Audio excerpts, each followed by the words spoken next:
Good morning, happy Wednesday, and welcome to the workshop. Welcome to Home Built Workshop. This is Wednesday Live.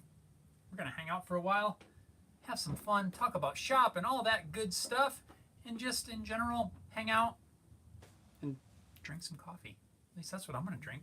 Hopefully you have your beverage of choice, whatever that may be.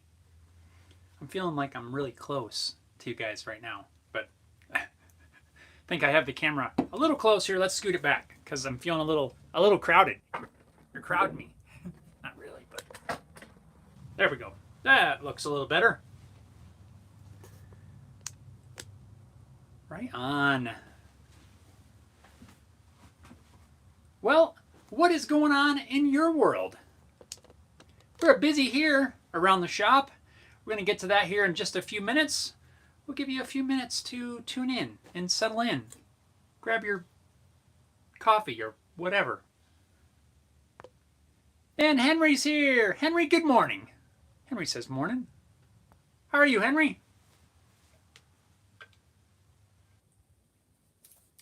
Dan's here. Dan says good morning as well. What's up, Dan? Robert's here. Robert says hello, peoples. Robert, what's going on? There's Rick. Sempackin's here. Rick says good morning. What's up, everyone? Welcome. I hope you're all having a great day.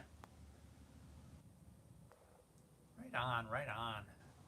Neptunes is here. Neptunes, where the heck have you been, man? Welcome. Right on. Robert, I got I've been trying to catch the Crimson live streams, and I noticed you've been able to tune into a lot of them. That's pretty cool. Every time I go there, I seem like I've just missed one.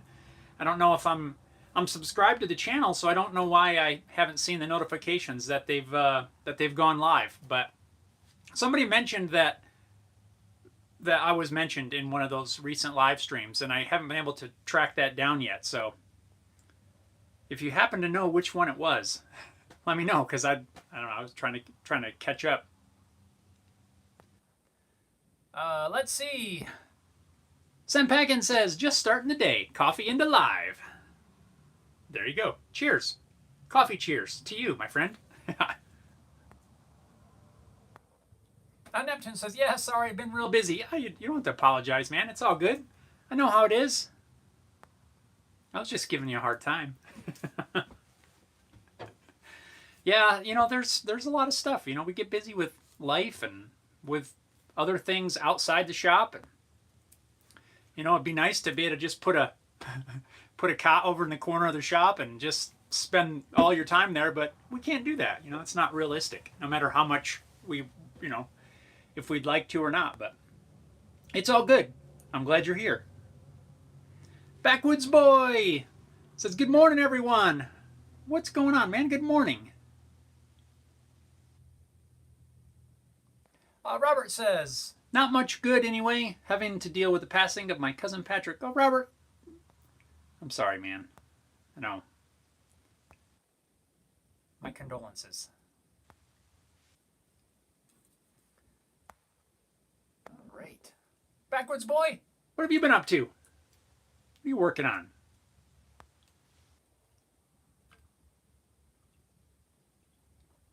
Robert says, not sure which stream you were mentioned in. Sorry. No, it's okay. Somebody just mentioned that, and I was trying to catch up on that and see what the scoop was. Neptune says, get a do not disturb sign. Yeah, I'm gonna make one of those like on air lighted sign things like you see in like a studio or something like that. Do not disturb. That'd be kind of a fun little project, though. You can switch it on when you're, filming.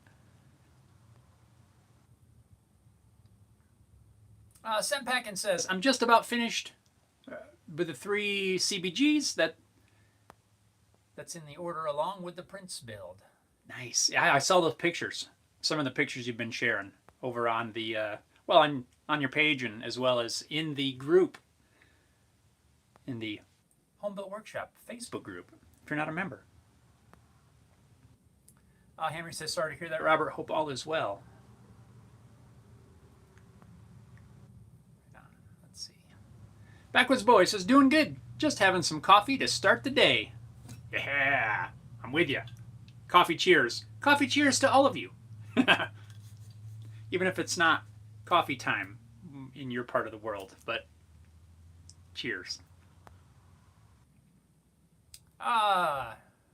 Rick says, your acoustic is looking great. Thanks, Rick.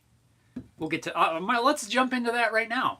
That's because that's kind of, that is the focus of most of my time right now, is working on that.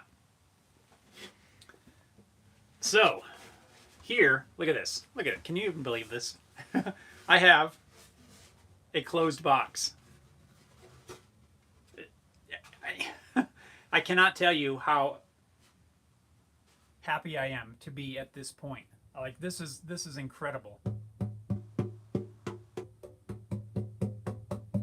This is I can't even I really can't. I can't even put it in words. That just being at this step is amazing. But the plates are in place. I've trimmed the top and the back flush with the sides, and I'm ready to route the channels for the binding. So in order to do that, I need a jig. I don't have a binding jig for this. I have the trim routers and I have the binding bits, but I don't have a jig. The problem is, or the reason you need some sort of a jig, there's a bunch of different things out there, is because the top as well as the back, I gotta turn this, it's like washing out the camera. They have a radius on them. So if you just run a router around the edge, it's going to be tipped at a bit of an angle, which is going to give you not quite a square binding channel. Now, that can cause problems when it comes to sanding it if your binding's not sitting in there straight. So you need some sort of a jig that holds the router parallel with the sides. So that's what I'm working on right now. There's several companies that sell these things, but they're kind of expensive. I'm sure they're probably worth the money from what I've seen, but I am attempting to make my own. It's how we roll around here. So I had to set this aside for a couple of days while I build this binding jig. I'll get to that in a second. I'll show you where I'm at on that. But I got to build the jig, then we'll route the channels and install the binding, and then I can move on to the neck. It's crazy. I can't believe it.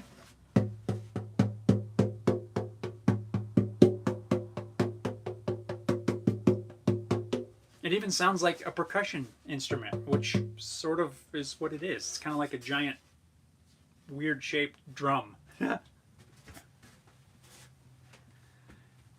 right, let me get caught back up here. I'm catching up with you guys. Don't worry. I didn't forget you. Backwoods Boy says, I'm going to be doing a video installing an ignition coil on my lawnmower coming up soon. Right on. What motor's in the mower? Is it a single, a V-twin, an opposed twin? I have one that is an opposed twin, a Briggs & Stratton opposed twin, and I really like that thing. I picked it up for free. It was on Marketplace. Somebody was getting rid of it, didn't run or anything like that. And it was my intent to build it into like a racing lawnmower, because I really want to do that. And I was trying to get like a local league sort of started, and and then we ran into that whole pandemic thing and everything kind of got squashed. But I want to get back to that and, see if I can get that going, like a local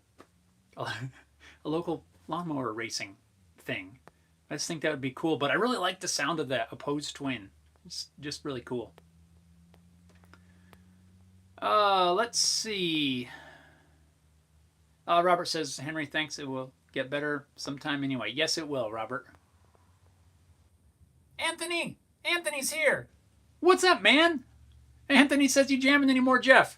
Man, not a whole lot lately. I just jammed last week with a friend of mine, just hanging out, just playing some acoustic stuff.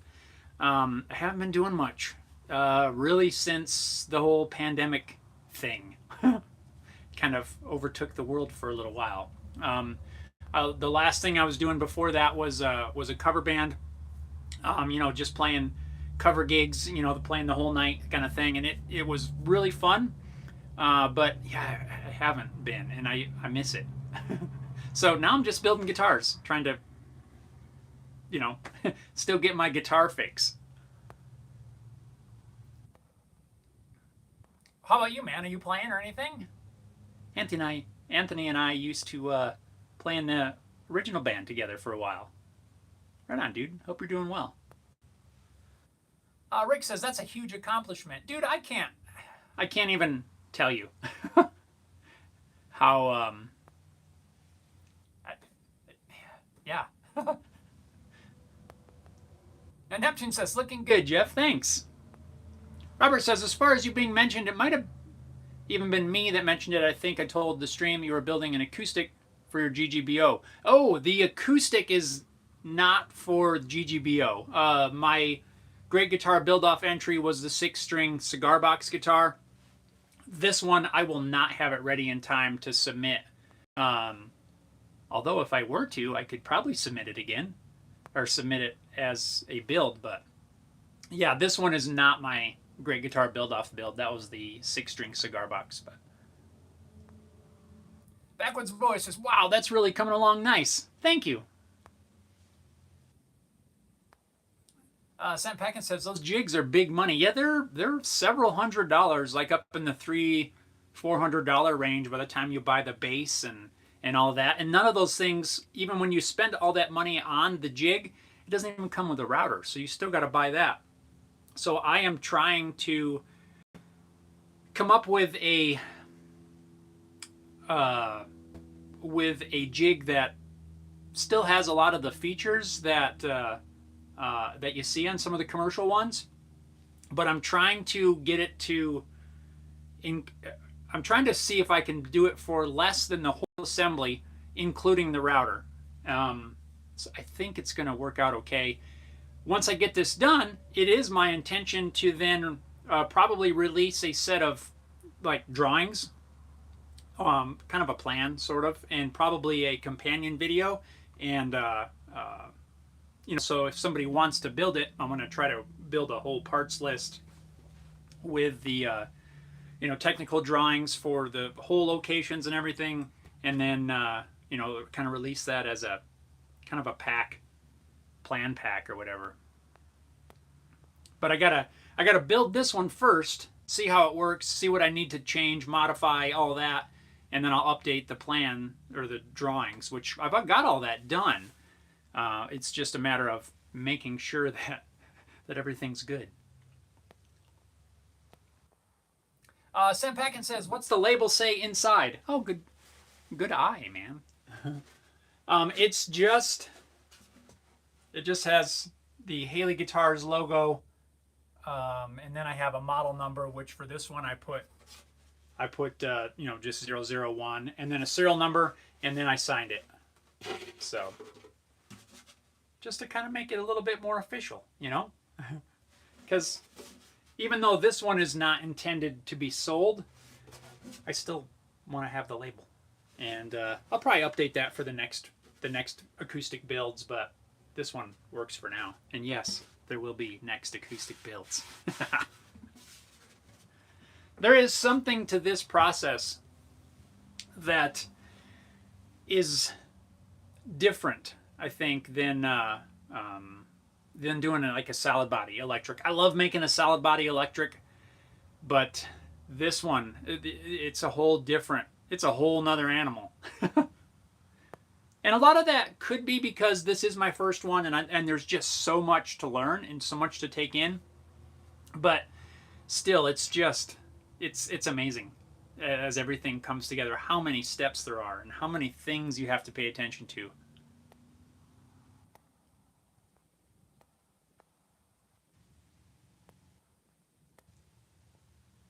Dan says, wow, that looks nice. Thanks, Dan. Mike says, well done, sir. And good morning. What's up, Mike? Thank you. I'm super happy with where this thing is right now. I can't wait to get the binding installed and then I can really call the body pretty much done. It's almost done now. But once that binding's on there and everything, all the cutting and everything that I need to do on this will be completed, and then I can actually set it aside for a little while I work on the neck. Man, it's crazy. And I love the way it sounds. I don't know how it's going to translate into an actual guitar, but just hearing the sound that it makes.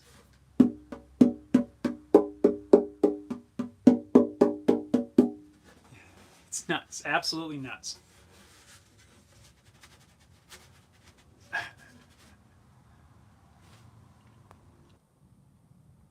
Robert says, did you see the product demo Ben did for the new small Triton router that has a built-in tool that might do router binding channels? A couple people have mentioned that, and I have not gone back and watched that video yet. It's my understanding, I don't know what the attachment is that is on there, but apparently it's, from what I have heard anyway, they're talking about whatever this attachment is like it's some new thing, but apparently it's not, and it's something that's been around for a little while. I did hear Ben mention that same thing in one of the live streams. I think that probably happened after that, where he basically said the same thing. You know, he said it was this new thing, but everybody told him that it's been around forever. But I have not seen that video yet, so I need to, when I get a chance, to go back and check that out.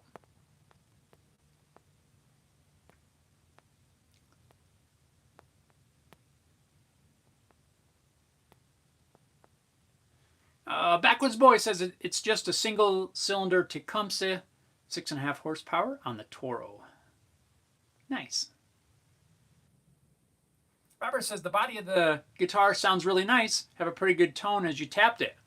It's, you know, being this is the first one, I don't have quite the ear built yet, right, for what I'm listening for. But to me, it sounds great. I love the way it sounds. You know, you can do, again, from a pile of sticks to almost a finished acoustic body. It's amazing.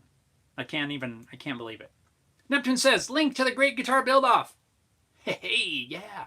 We got the, that's going to be wrapping up, I think, the end of next month? September, yeah, I think so, next month. Robert says, forgot about the cigar build. No worries, it's all good. Henry says, if you ever had to fix a guitar crack, just had my acoustics top fixed. Surprising how much cleats affect the sound. I have not had to do that yet. This is by far the most I've ever done with an acoustic guitar outside of, you know, adjusting the truss rod, changing the strings and that sort of thing. I've never really had to do any maintenance to my acoustics. Now that I'm getting a lot more familiar with the process and what, you know, how everything works, I may end up getting into a little bit more like repair type stuff, but I mean, I'm not really a repair shop, so I would do repairs on my own. But no, I've never encountered that. Who knows? I'm not done with this one yet. I might break it somehow accidentally later on down the road in the building process, and then I'll have to fix it. Mike says, excellent about the drawings and video on the binding jig. Would that be something that you guys might be interested in, or some of you? I am going to do an overall video while I'm building the jig, you know, but it's not going to include, you know, well, some of the dimensions will be in there, but it's not going to have like drawings and stuff like that. This is kind of the prototype, and then from there I'll adjust the drawings, and I've even got a ton of 3D printed stuff that kind of goes along with this, and I'll probably include, you know, even the STL files for things, and a source, you know, a parts list where I sourced them from, and kind of an overall cost, you know, and just I'll probably throw it up on the website as kind of a, you know, a pattern pack, you know, if someone's interested, you know, put it up there for, I don't know, not a ton of money, but a little bit of something, but yeah. And then you can build your own and save some money, including the cost of the router. That's my plan. Rick says, keep the plan simple for guys like me. Okay, so here's my thought, and I'll just throw it out there and run it by you guys. What I'm thinking, hang on, let me grab the parts and I'll show you. Not all the parts, but. So, this, of course, is the main piece that will, let's see here. There's going to be some bearings, some bearings get mounted on here that's going to ride up and down on a piece of 80/20 aluminum extrusion. And then on the top, there's going to be 4 router mounting holes, as well as there's going to be a center hole. See, I've got everything marked out right now. And then that's why I started a couple minutes late, because I was working on this and then lost track of time. And then I'm going to have, there's going to be a center hole where your router bit's going to come through. And then I've got this little 3D printed donut guy that he's going to get attached right there. And that's what's going to ride around the edge of the guitar body. I've got a little bit of fine tuning to all of these things probably to do, but I've got the 3D printed file for that. These are going to have some spacers to hold it out at the proper distance. To prototype those, I made some 3D printed ones, and actually these could be used in the final. I'm going to use some aluminum ones like this, but they're the exact same size. Once I got the 3D printed one, the size that worked, then I just ordered the same size in aluminum. But you could do this, you could almost do this whole jig with 3D printed parts. I don't have the thing. I actually modeled this in Fusion, only I added some gussets and 3D printed this entire piece. And I think that you could even 3D print this and mount your router to it, and it would be plenty strong, I believe. But my thought was, on my drawings, it's going to basically be, well, it is right now. It's going to be this profile, and it's just going to have hole locations, right? So you could print out the drawing, and basically you could stick it to your piece. I mean, you could build this out of wood, you could build it out of aluminum, you could, like I said, 3D print it. Pretty much whatever sturdy material, you can spray glue, attach it on there, mark your holes, drill the holes, and then the same thing for this. You'd have another drawing where it's this dimension, stick it on there, center punch everything, and drill them out. Some of these are going to get tapped. These are tapped for 1/4-20. These 4 right here are going to get tapped for, I believe, an 832. These will be through holes for attaching the router base plate, and of course this will be like a 1-inch hole for your router bit to poke through. But that's my plan. Not a super detailed plan, because I don't believe it needs to be. We're not building a giant set of cabinets or anything. You just need to have the dimensions. This is a 3x5.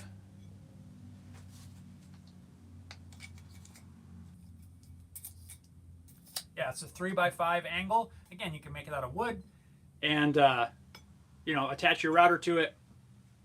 One of the keys is going to be this guy, so I'm going to be interested to see how this works out. I think I'm going to need to sand it a little to make sure it's nice and smooth. But I'll probably, like I said, I'm thinking of releasing the 2 drawings, a parts list of the parts that I used and where I got them, as well as STL files for the little donut, probably for the spacers, and any other bits and pieces. There's a couple other bits that I'm working on. Here's the aluminum extrusion, and I'm working on a cap for the top. There's something I'm planning on doing up here, so I need a cap that fits really good. This one, I'm working on resizing right now. I could hammer it on there.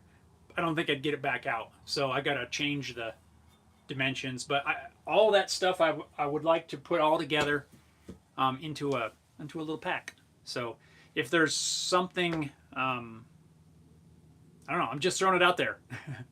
So you guys can say, hey, that would be helpful, that wouldn't be helpful. Yeah, include this and don't include that. I don't know. I'm just looking for a little feedback. Okay, sorry, I gotta let me get caught back up here. Chiller Tech, Texas. Making your own jigs is very satisfying, dude. It is extremely satisfying, and I got 3 or 4 that I need to do right now for this whole build project. Yeah, it's great. On the Road says, "Hi Jeff, your guitar is really coming up a treat." Well, thank you, thank you. I really appreciate that.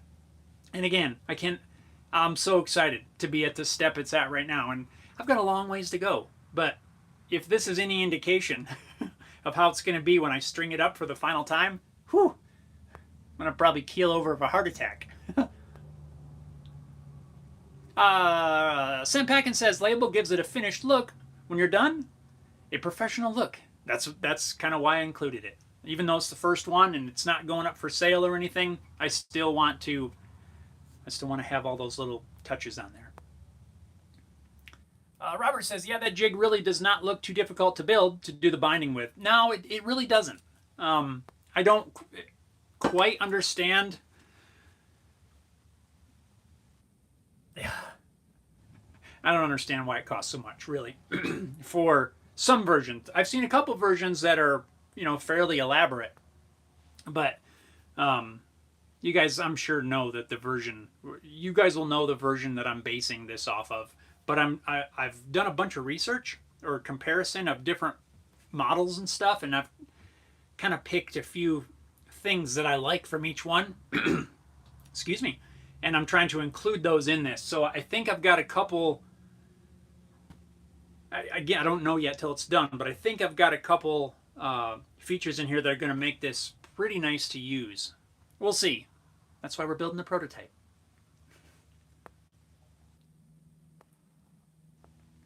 Robert says, you've probably mentioned it already. What type of binding are you going to install? I'm just doing maple binding. I have some maple binding strips. It's just got a light flame in there, a little bit of a flame maple. It's not a heavy flame maple binding, but I think it's gonna look really good. And actually, that's one of the jigs that I need to build. I need to build a. If you guys remember, when we bent the sides, my friend Matt at Zimbelman Guitars helped me out with that, and we used a mold that he has, an OM mold that he uses for his instruments. There were some slight differences. Now, I believe that he maybe has either used a different plan or he's customized his shape a little bit, but it wasn't 100% perfect. I mean, plenty close enough to get us where we are, but there were some little variances in the shape that we had to deal with to fit my mold. So I'm going to make my own bending mold template. Bending mold. That's just called a bending mold. That is based off of exactly my molds. That way, we're going to bend at least as of right now, the plan is to bend my binding on his bending jig again. But I want to make my own mold for it this time that's going to exactly match my shape. That way we don't have, irregularities, because I want to try to get, right here in the waist area, I really want to get that bend as close as possible because I want to try to avoid gaps. So before we bend the binding, I need to build the mold for it, the bending mold, and then we'll bend that. But yeah, just some regular maple. I tried to keep with, way back when I started it, I wasn't 100% sure of what I was going to do for materials. So when I glued up the back, I did the Paduke and then I did a strip of maple down there. Well, since that strip of maple is in place, there's no change in it. So my maple Paduke theme is a constant now that I have to carry through this instrument. And then I'm using the spalted maple for the accents. The rosette, again, Paduke, spalted maple and wedge. And I've been thinking I'm going to do a spalted maple head plate for the headstock. I don't know yet if I will. I've got some ideas that I want to try for the headstock, but yeah, it's jigs, and more jigs. Yeah, I was talking to a buddy the other day, and he was asking a bunch of questions about building this.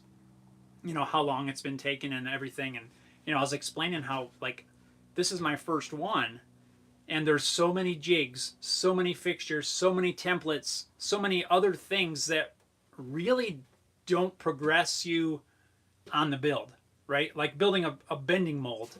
Yes, it is required, but once you spend all the time to build the mold, you don't have any extra steps done on the body. And then you have to use the mold to progress. So it's like everything along the way is building a new jig, building a fixture, then using it, then building another fixture. You know, it's just that some of the things you run into when you do something for the first time, especially something like this, where it does take a lot of jigs and things.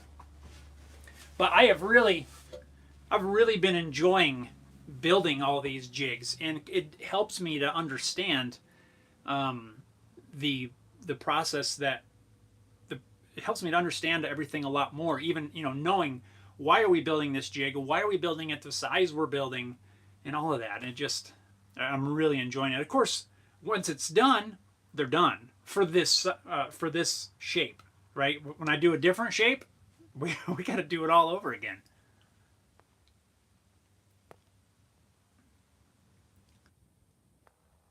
Chiller Tech Texas says you should sell a guitar build set of jigs, fixtures, etc., acoustic and electric. Just a thought. Channel has inspired a few jigs of my own. Right on. Thanks, man. I'm glad. There's been quite a few things that have been going through my brain about stuff like that. And a lot of that comes down to being able to reproduce them efficiently. There's a lot of things that I would like to be able to offer on the website as far as jigs and parts and things like that. But right now, all of my stuff is one-off, basically. Ideally, what I would like to do is be able to, you know, using something like a CNC machine, you know, be able to make radius dishes for sale. And then I could make molds and templates and all that kind of stuff fairly quick, you know, once if you have a machine. I'd love to do that. I'd love to have all of these things available, you know, to help other people who are trying to build a guitar or whatever it is. But right now, my issue is it's just me in my tiny shop, and being able to replicate things quickly and efficiently for kind of a mass production sort of deal is a challenge. I'm not saying it's impossible, because it's not. But yeah, that is definitely something that I want to do. Be able to have things like that. Radius dishes and different templates and sets. I've even thought about making some guitar body and neck sets. That wouldn't be too bad to do. But yeah, that is definitely something that I'm thinking of adding.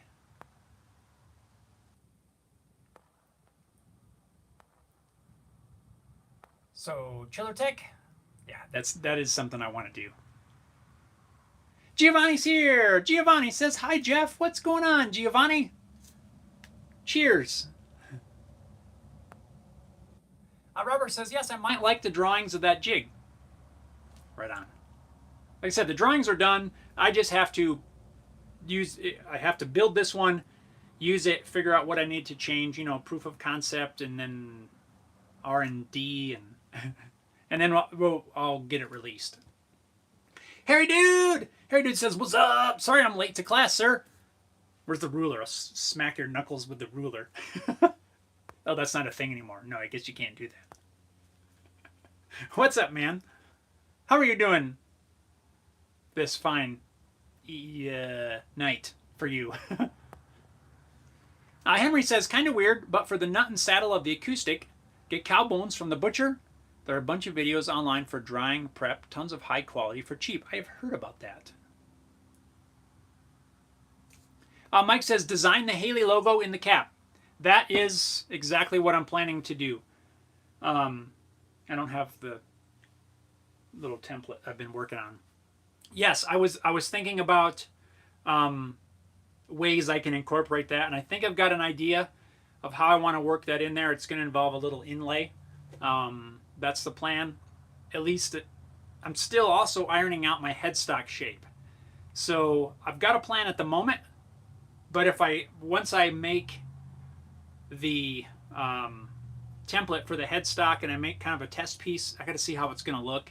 But I think I've got a plan to get that logo in there.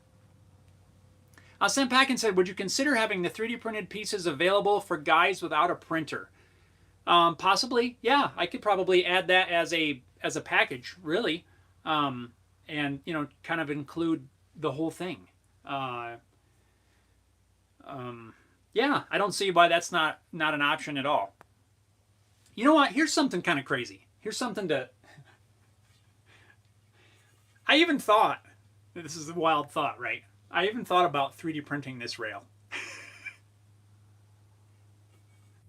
I actually did a test piece. It's about an inch tall, and it fits perfectly what this is going to do. I don't know about strength-wise. The only thing I was thinking was, if I can't get that off of there.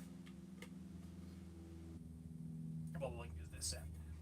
This rail has a hole in the bottom. I thought about 3D printing one of these, but modifying the design so that you could have a nut inset in the bottom and then a threaded rod to kind of give it some strength, and then 3D print the whole rail.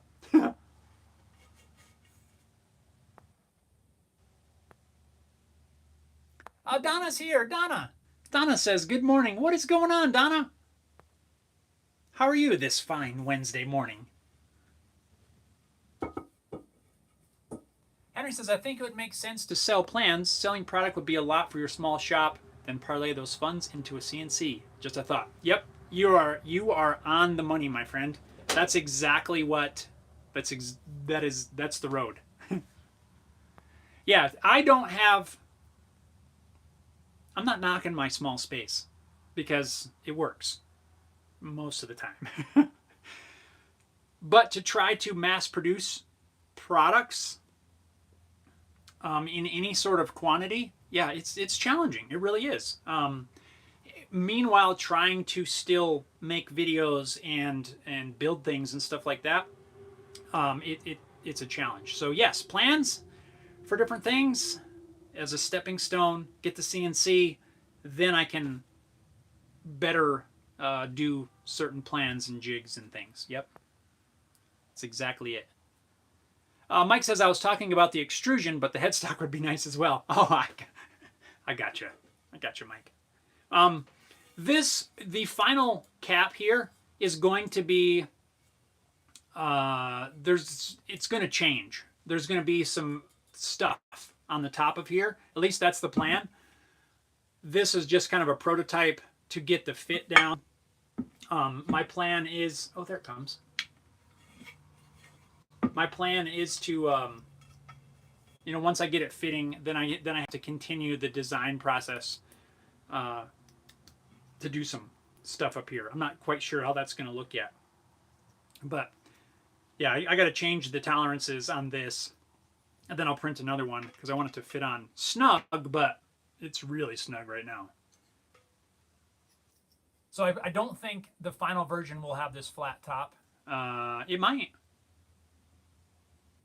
Ooh, it might. Now that I'm thinking of different ideas. We'll see. We'll see what we come up with. Also, the other thing, this is way too long, so I don't know yet where I'm going to cut this. I think it's going to probably get about cut in half, and I might be able to have enough for 2 of these. I don't know. I want to get everything together first, then I'll determine how much travel I need. I'm doing a lot of prototyping, 3D printed parts for this, just testing stuff. So I'm feeling pretty good about how it's going to turn out, but we'll see when we get it done. Hopefully by this afternoon, I might be able to have it all together by this afternoon. It's really not hard to assemble. It's really not. I've already got these holes laid out and drilled. The bearings are just going to get attached on there. you know, this one, I've got this printed. I just have to drill and tap, drill the hole, drill 4 holes, and I can really bolt it together. And then from there, it's going to be just fine-tuning pieces, parts, and all that kind of stuff. Sam Packin says, I might be in on those plans. Right on. Well, I will let everybody know. I'll let you guys know. It's not something I'll probably have out in the next week or so. It may be a couple weeks probably before I get everything together. I will know this week what I need to change. But if I need to go back and make changes to parts and pieces, that'll take a little bit longer. But again, this one, I'm doing a video on the building of this one, but it's not super in depth. It's basically just kind of documenting the prototype version, and then like I said, I'll use the results to make changes. But we're gonna get some drawings out there and stuff like that. So Harry Dude says you can outsource the 3D printing to a 3D printer farm and have them drop ship to the customer. Yep, that's a good option too. But I don't mind as well printing the parts and including them in a package. You know, that can surely be something that you know, that we can do, because you know, the 3D printing, most of your time is spent in designing, right, and testing. Once you get everything done, it's not horrible to you know, print some parts. You could even print up a little stock of them. Wood is here. Wood says, hello, bro. I'm a beginner woodworker. Advice where you can get a theory for a beginner. Well, welcome to the woodworking world. What sort of, can you give me a little bit more information as to what sort of information you're looking for? And then we can all add suggestions and help you along on the journey. It's a fun one. No matter which way you want to go. You know, there's so many routes. I don't know. There's so many directions you can take in woodworking, from, you know, building like bookshelves and stuff like that, to, you know, scroll sawing, to cabinetry, to guitars, to, you know, this contraption.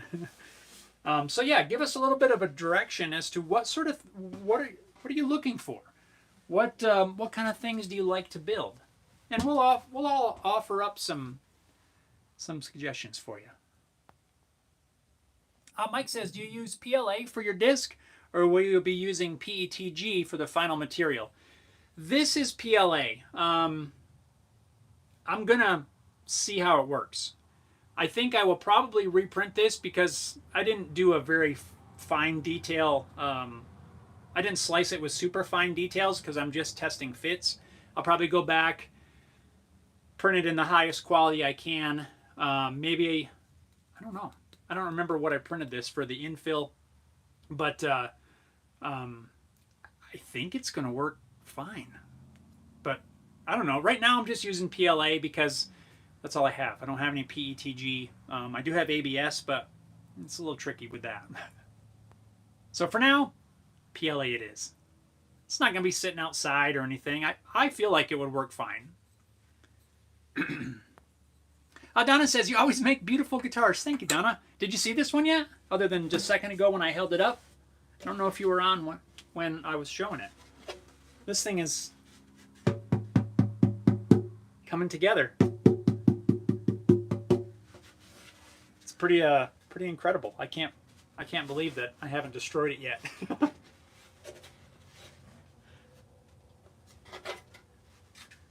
Our spalted maple end wedge. Spalted maple rosette. Yeah, it's crazy.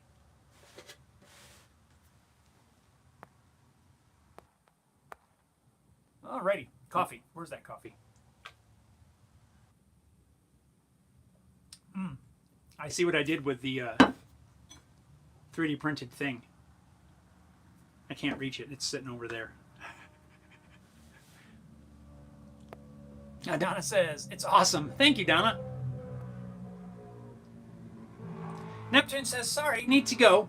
Life is getting in the way. Everyone have a great day. Well, Neptunes, you have a great day too, man. Go take care of life stuff. Tell everyone hi for us up here. Mike says, my biggest concern about 3D printing the strength of the pieces is that you are working on a fantastic instrument and I wouldn't want a failure to waste the instrument. Well, Mike, you know, I too share that concern.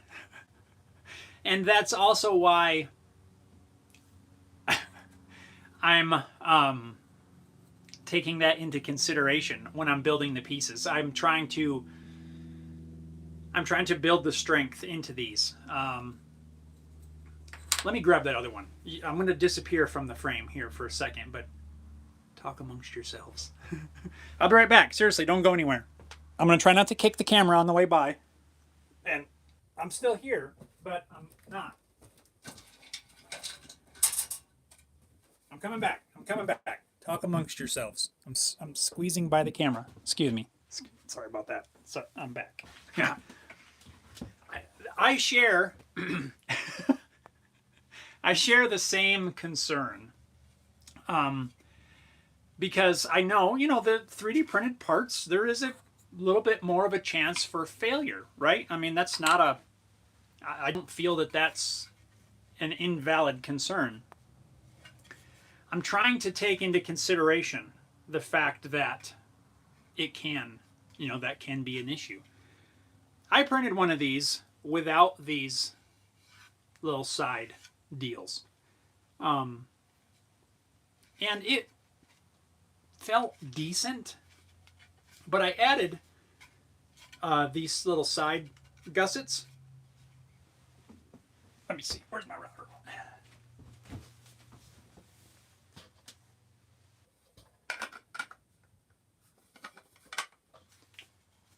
So this is, it's not screwed down, but you know, it fits on there really good. Everything lines up well, you know, when I'm not trying to hold it sideways. And I'm testing. I'm just testing stuff. Just trying to figure out if this is a viable option, because I share that same concern. I don't want to be running this along there, and then all of a sudden, you know, a seam breaks and the router crashes into the instrument that you've spent who knows how many hours on. So yes, I'm considering all that. I would probably, even when I get to this, print it, you know, maybe even at 100% infill for that extra strength. Adding gussets, I feel like this would be okay. And I can't,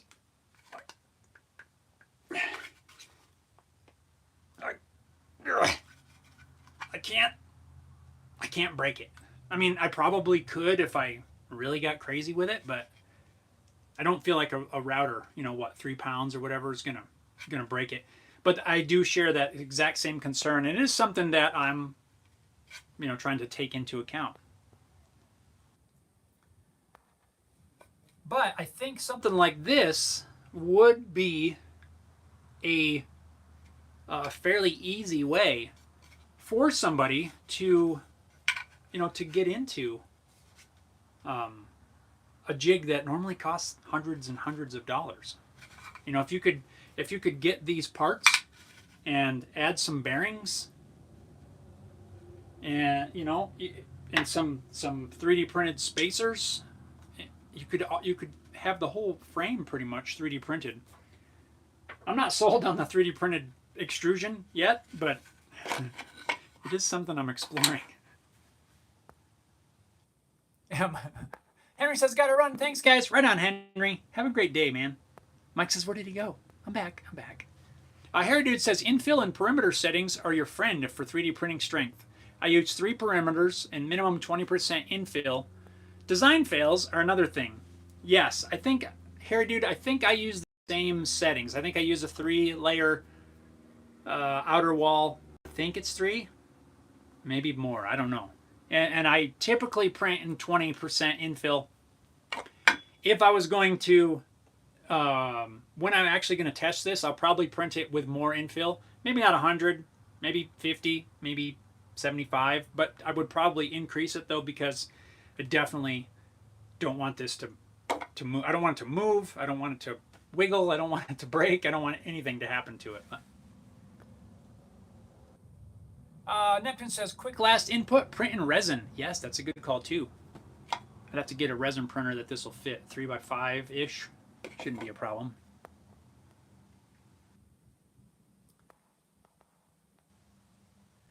Send Packet says, man, where do you find the time for everything you do? Live shows, videos, jigs, acoustic guitars? I'm legitimately impressed with what you do with the same 24 hours that everyone has. Well, thanks, Rick. Really? What's the trick? I don't think there is a trick. I just have to. I have a lot of irons in the fire, but you can't have too many irons in the fire to where you can't function, right? So a lot of times, I'll tinker on stuff like this in the morning, or in the evening, and I'll let them print, overnight. A lot of times, I'll just have the printer running. And then in the daytime, mostly is my shop time, video editing time. I just have to. I'm always thinking ahead, right? Like this, I actually started designing all of this stuff in ordering parts and bearings and things for this jig back in May, because I knew I was going to get to that point, and I knew I didn't want to spend hundreds of dollars for a commercially available binding tower. So I start early, a lot of time, as early as possible. This piece of rail I've had for over a year. It's just one of those things that, when you find stuff around, or you get a good deal on something, I'm already thinking ahead. Like I was thinking, hey, that's a binding tower whenever I need one. So I try to chip away at it.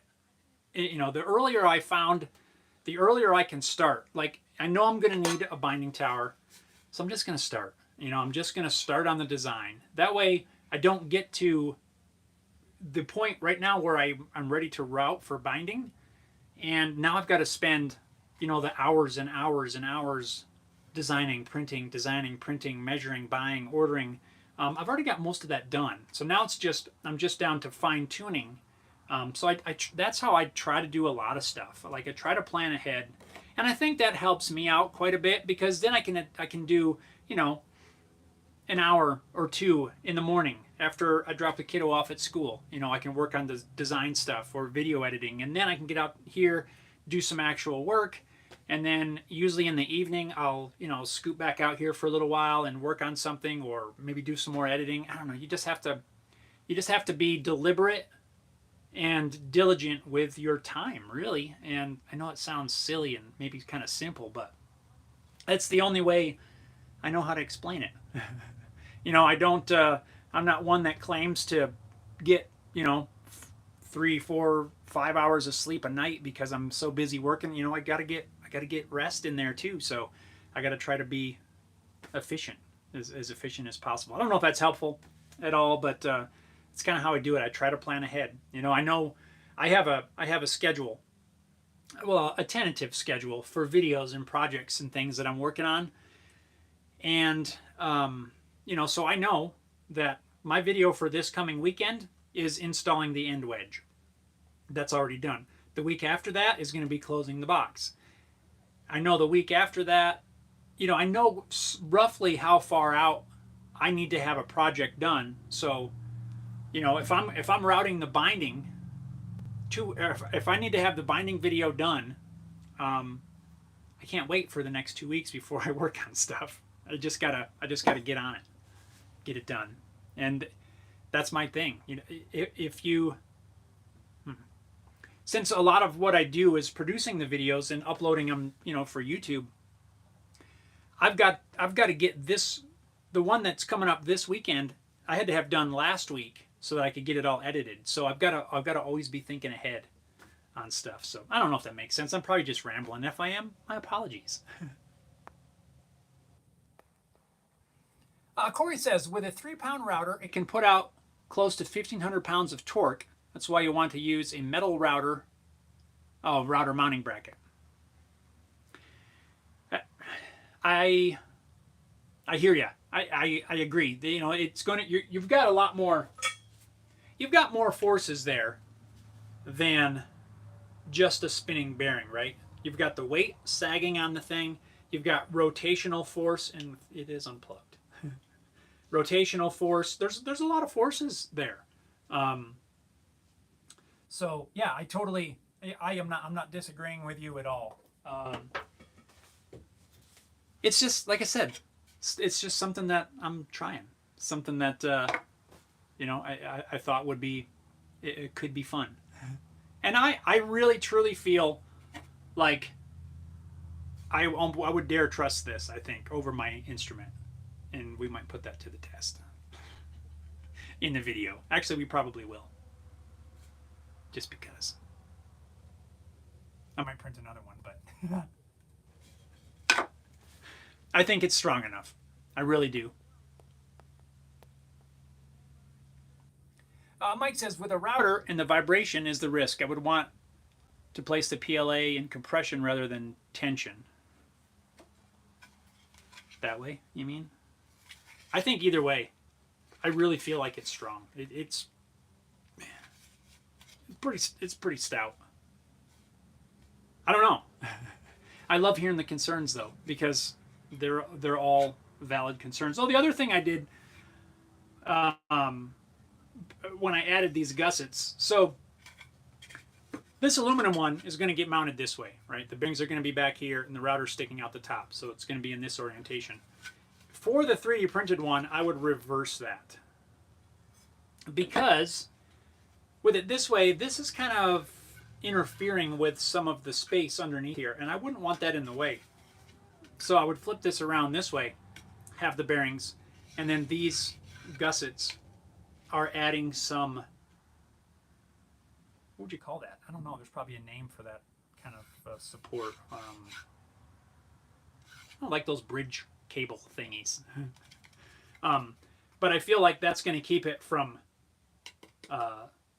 squatting down. The other thing I'll probably do, once I get the original one, or once I get the first one together and I'm down to kind of testing this guy, I'm probably going to add some ribs along here too.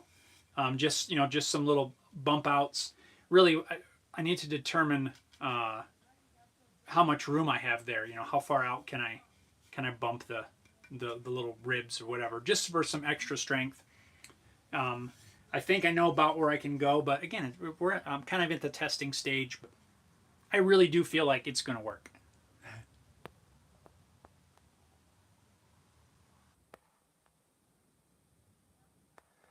Let's see here. So Robert says, yeah, what little experience I've had with 3D printing. It's a lot of time to print, even the simple things. Some items that a STEM class I was helping one time when I worked took about 16 hours to print. Yep. I make my own radius blocks now, or for fretboard radiusing, and they take about 16 hours.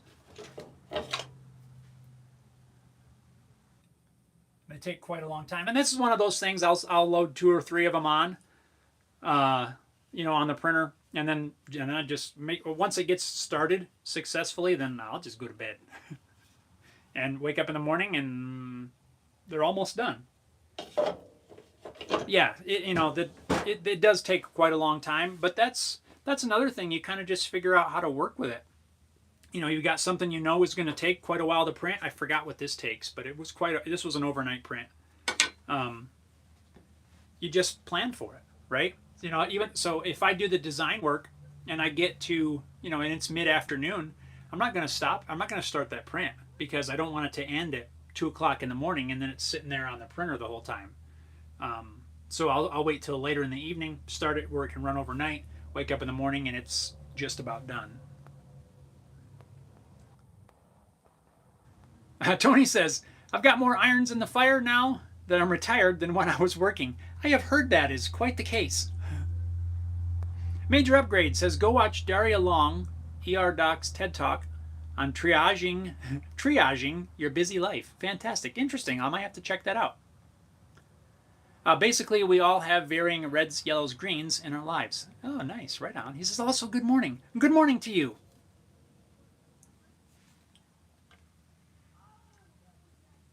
Corey says use a scrap piece of wood to test that 3D printed part on. Oh yeah, I'm going to be testing even the metal one. I'm going to test it on a scrap before it ever comes close to my acoustic. Major Upgrade says all this talk about ribs is making me want barbecue. Dude, man. Now I want barbecue. Haven't made ribs in a while. That sounds delicious. Pork or beef? Ready, set, go. Everybody, pork or beef ribs? Mike says, take care. Good seeing your projects and energy. Till next time. Right on, Mike. Well, you have a good one. Have a good rest of your week, too. Thanks for tuning in, and we'll check you later. That's what I was going to say, but have a good day, Mike. Thank you. GP says pork. Ooh, there's one. There's one for pork. We're gonna keep score here. So everybody, put it in there. Beef or pork?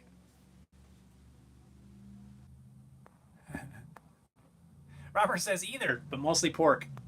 Packing, yes to the ribs. Pork, beef, either or. Okay, so we have, let's see, GP says pork. Robert says either, but mostly pork. So that's, Rick says either. Major Upgrade, which well, we want to hear from you too. You made us all hungry for ribs. Harry Dude says pork. Major Upgrade says pork. Nice. Donna says beef. Ooh. I think you can't go wrong either way. My vote would be pork. I love all ribs. I love beef ribs.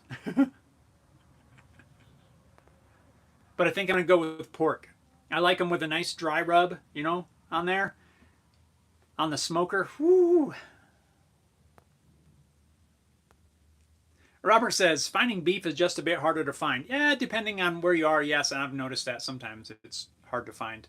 Donna says, with homemade sauce. Ooh, some brown sugar, maple-y, or maple mustard type of sauce. I like that. GP says, grilled, pork, smoker, beef. Ooh, I like ribs both grilled as well as smoked. Some of the best ones I've ever had have just been cooked on the grill. Kind of indirect kind of thing. But yeah. Oh, man. Yeah, now you guys we're all hungry now. Major Upgrade says you need to do some grilling videos. I'd watch it. I tried that a long time ago on one of my other YouTube channels. I did a brisket on a gas grill. And some people really didn't appreciate that. Because they didn't, I don't know, apparently they didn't think that you can cook it any other way than a smoker. I don't know. It tasted delicious. That would be cool. A grilling channel. I mean, I do enjoy grilling. That'd be kind of fun. I'll ponder that. Maybe that's a project for next spring. Robert says, I like a little bit more spicy flavor of sauce. Now we're talking. Yeah. I like the sweet, spicy, sweet heat. I think I don't know, some people call it that. Where it's kind of sweet and sticky, but it's got a little fire in there. I like some fire in my food. Corey says, barbecue salmon. I have never had barbecue salmon. But I wouldn't be afraid to try it. Right on. You guys are making me hungry for sure. It would be awesome? It would be awesome if we could somehow do something like that, right? Like a big get together somehow. I don't even logistically, I don't even see how that would happen, but it would be awesome. I'd love for us all to be able to sit down and have some barbecue and hang out and talk stuff. That'd be awesome. GP says lunchtime here in North Carolina. Let's see. Yeah, it's 10. Yeah, it is. Harry Dude says Zoom smoke up. Oh yeah, like a live Zoom thing or something. Major Upgrade says, well, decision for lunch has been made. Nice. Right on. I'm glad we could help with your lunch decisions for the day. Alrighty, guys. Well, I think it's about time to wrap up here. I'm gonna get back to. Well, I gotta get some holes drilled and tapped in this, and see if I can't get a prototype together. And yeah. Oh, one thing I wanted to mention on this. You see this aluminum 1/4 inch angle? I cut that on the table saw. Have you guys ever cut aluminum on your table saw?